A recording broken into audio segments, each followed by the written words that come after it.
Nous sommes à Paris, il fait 10 degrés et ma température corporelle est de 37. Qu'est-ce qui explique cette différence de température? Eh bien, les appareils circulatoires, respiratoires, digestifs, entre autres, génèrent de la chaleur.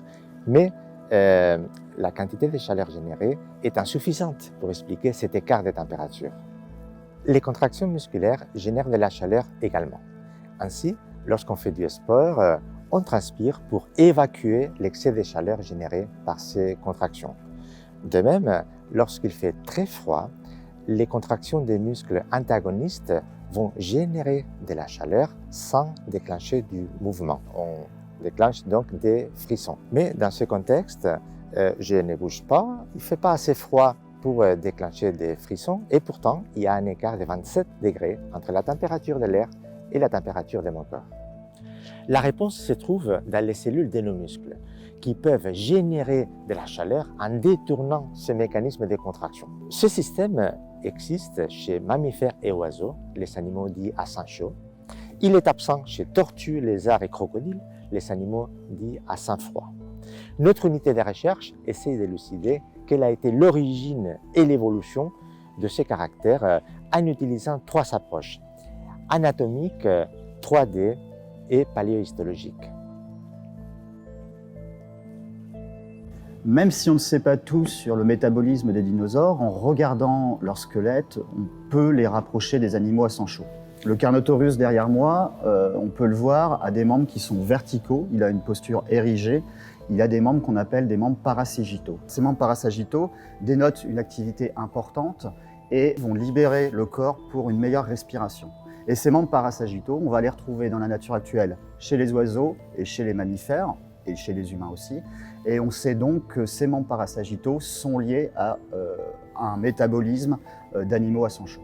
Les vertèbres des dinosaures théropodes et des dinosaures sauropodes comme le Diplodocus ont la particularité d'être pneumatisés. Alors, pneumatisés, qu'est-ce que ça veut dire? Ça veut dire qu'on va distinguer des creusements sur les vertèbres et au niveau de ces creusements, on va retrouver des diverticules pneumatiques, ce qu'on appelle des sacs aériens, donc qui vont, comme leur nom l'indique, contenir de l'air.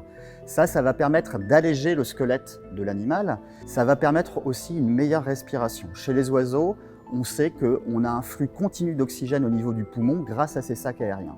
On peut donc estimer que ce flux continu d'oxygène va être aussi présent chez les dinosaures et donc que les dinosaures ont un métabolisme aussi performant que celui des oiseaux et un métabolisme d'animal à sang chaud. La taille des dinosaures est elle-même un argument en faveur d'animaux qui ont une température constante. On sait que chez les animaux de grande taille, la chaleur va se dissiper beaucoup moins vite que chez les animaux de petite taille. C'est ce qu'on appelle la gigantothermie ou l'homéothermie de masse et ça garantit pour les animaux de grande taille de conserver leur température constante et ce, quels que soient les changements de température du milieu extérieur. Et donc ça concorde là encore une fois avec des animaux qui ont un métabolisme plutôt proche des animaux à sang chaud. In the recent years, studies about the three-dimensional microanatomy of bones offers an additional evidence to discover physiological aspects of extinct animals. Here, in National Museum of Natural History in Paris, we obtained the 3D objects of femora from extinct crocodiliforms named Notosuchia and identified their nutrient foramina. These foramina, we can infer the measurements of the diameters, and with this information we can discover the aerobic capacity of the extinct vertebrates and their locomotor activity. This approach allowed us to compare the metabolic status of these extinct crocodiliforms with the living crocodilians, which are ectotherms and bush predators with a low levels of activity. Our studies suggest these extinct crocodiliforms were also ectotherm, like the recent crocodilians, but they had higher aerobic capacity and locomotor activity, like what the varanid lizards do nowadays.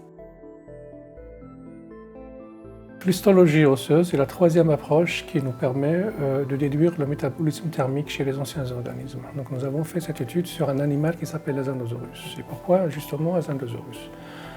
Les reptiles actuels peuvent être divisés en deux grands groupes, le groupe des lépidosauromorphes qui comprend les lézards et les serpents, et le groupe des archosauromorphes, c'est le groupe des oiseaux et des crocodiles. On sait que les oiseaux sont des animaux à sang chaud, donc nous pourrions penser que leurs lointains cousins, les dinosaures non volants, étaient également des animaux à sang chaud. Donc la question qui se pose maintenant, c'est à quel moment de leur histoire les archosauromorphes, qui contiennent les oiseaux, les crocodiles et les dinosaures bien sûr, ont acquis cette aptitude à avoir un métabolisme à sang chaud. Et c'est là qu'intervient Azandosaurus. Donc Azandosaurus est un reptile qui a été trouvé dans des sédiments marocains qui datent de 237 à 227 millions d'années.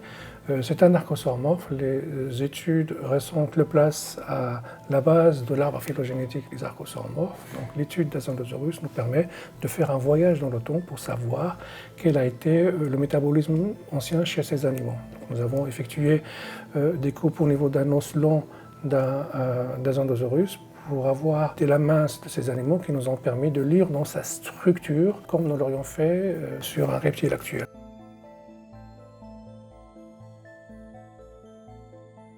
Ce que nous avons vu, c'est une morphologie osseuse, c'est une organisation des tissus d'Azandosaurus qui nous permet de déduire que c'était un animal avec un métabolisme à sang chaud.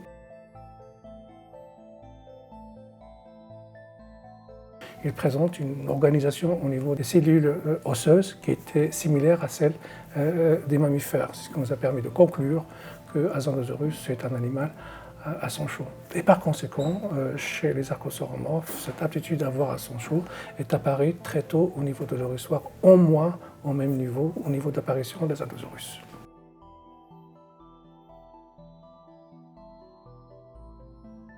Les branches en bleu représentent des animaux à sang froid et celles en rouge des animaux à sang chaud. Les longueurs des branches sont proportionnelles à l'échelle des temps géologiques qui apparaît à droite.